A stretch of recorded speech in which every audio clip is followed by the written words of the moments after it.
come on, there has to be something. Damn it, I'll eat a dead bat if I have to. Maybe I should snack on some of the acquaintances I know. Did someone turn off the heat? Nah, I'm in no mood for soulless degenerates. Actually, speaking of, changelings! What are we exactly? Well, if you water down the character to its bare bones. Now tell me, where the rest of your family's hiding? They're too late! Changelings basically are vampires. The consistent drive to consume and always be feeding is a typical thing for such a character. Though I am glad that writers didn't go the whole "I'll drink your blood, blah blah blah" super hammy route. Though instead of the blood, we have emotional vampirism, which is okay. But come on, can't we have a little bit of that grisly gore in the mythical magical horse world? I guess one can dream, can he? Regardless, changelings as a species frankly caught my eye not because of the power that they possessed, but rather the lack of it. See, as it goes, this is the only villain in the whole show that is weak by default. Yes, that even includes my queen.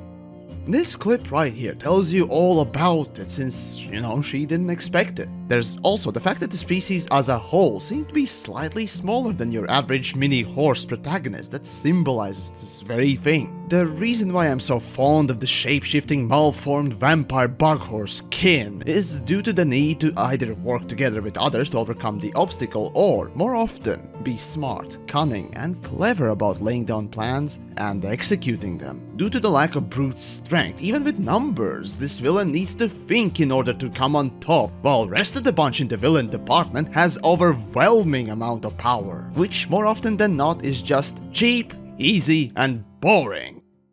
Isn't that like you?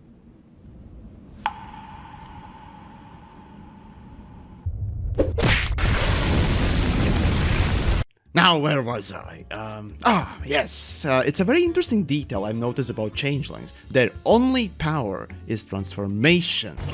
And unlike other horned degenerates, changelings do not seem to possess the ability to levitate anything, again adding to the set of tools and restrictions for thought-before-action approach. Often, it's funny to see people miss this little detail when they attempt to make their own little fan stories, comics, and whatnot. There's also something to be said about the visual design. Actually, a lot. Now, the original design was made with unsettling presence in mind. No pupils, fangs, and best of all, holes on their bodies to visually represent that there's something missing, something incomplete. This design idea furthered my interest, and as a matter of fact, I designed, well, myself in a representative way as well. See, every hole I have represents a more serious injury I've had in the past, rather than having them randomly placed. But all in all, changelings, as they appeared, were very interesting and unique among other antagonists in the show. Well, they were, until...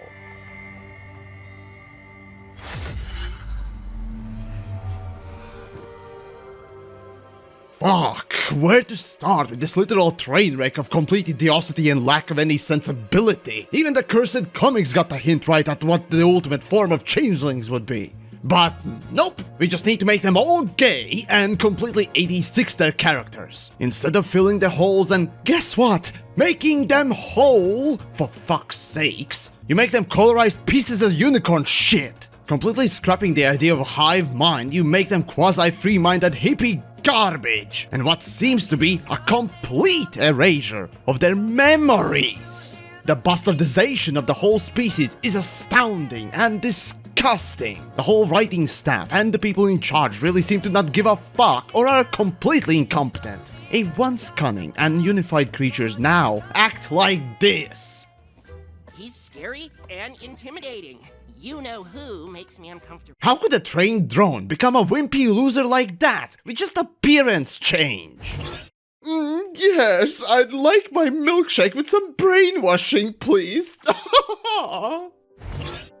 you know what, the last season is currently coming up, and the only holdout for me is my queen, the one that has gone under a really nice character arc. But will it end with the bastardization transformation? Well, knowing Hasbro, most likely. As for the comics, well, it was interesting to see crystals being reversed in one of the earlier ones, even though I see comics like the Space Marines see chaos.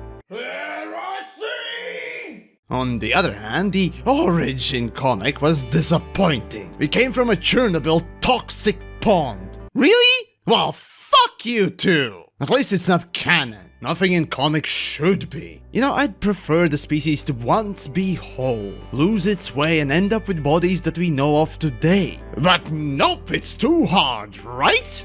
At least in the end, I still have myself as a reminder of better times, more interesting times, for when there could have been a greater story upon us.